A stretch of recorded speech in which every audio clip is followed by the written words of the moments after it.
working for their agenda. What the hell is your agenda? Spell it out to yourself and act upon that.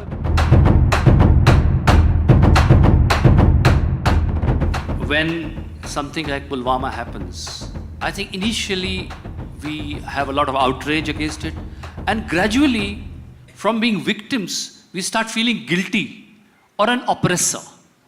And a lot of complexities come in, and it seems a very fuzzy view after that, and a nation feels very confused what should be their reaction to terror.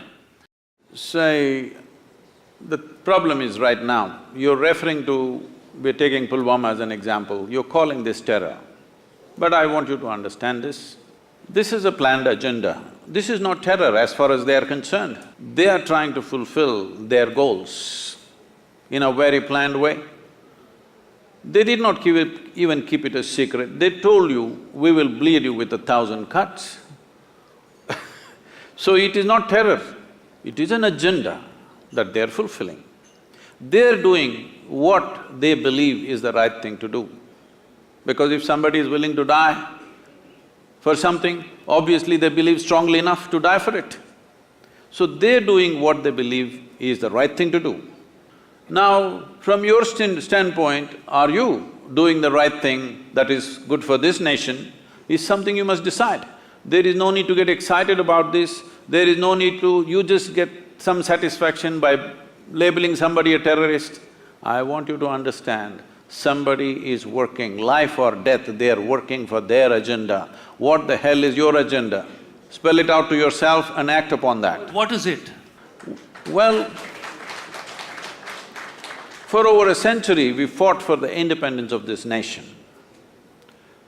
To make this nation free, we worked for over a century.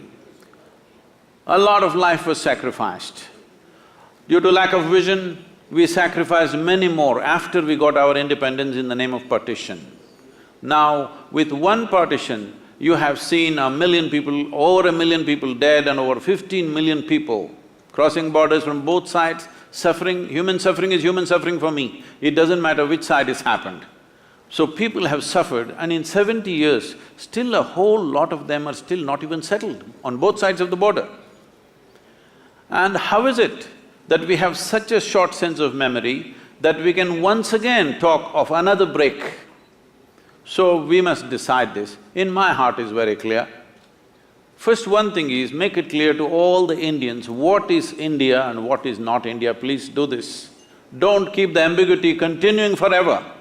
Just 100%, this is our country, this is not our country, let us focus on what we need to do for the well-being of these people, rather than going on endlessly debating, where is the border? How long will you debate?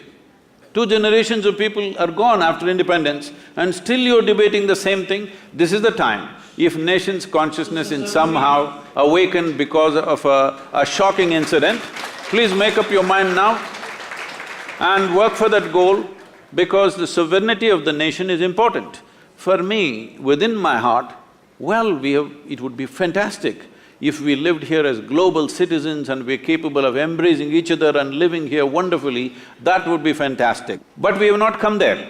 Still, nation is the largest human entity you can address. If you want to address human well-being, you can only address it as a nation. You cannot address it as a globe. We don't have the mechanics to do such a thing. So, this nation, over 1.3 billion people, is a world by itself.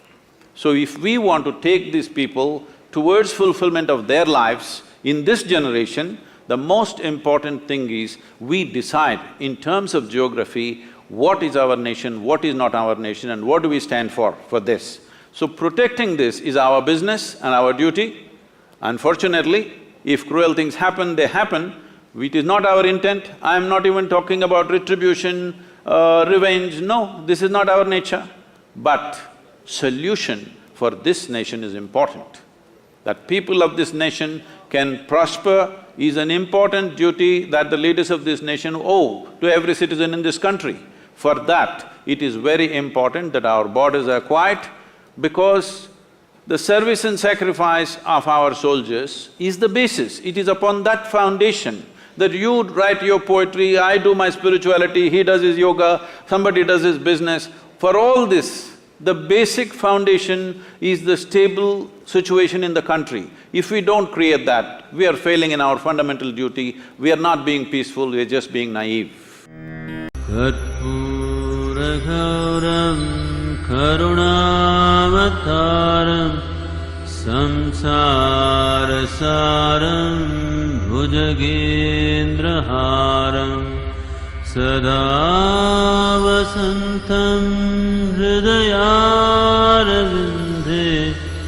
भवं भवानी सहितं नमामि।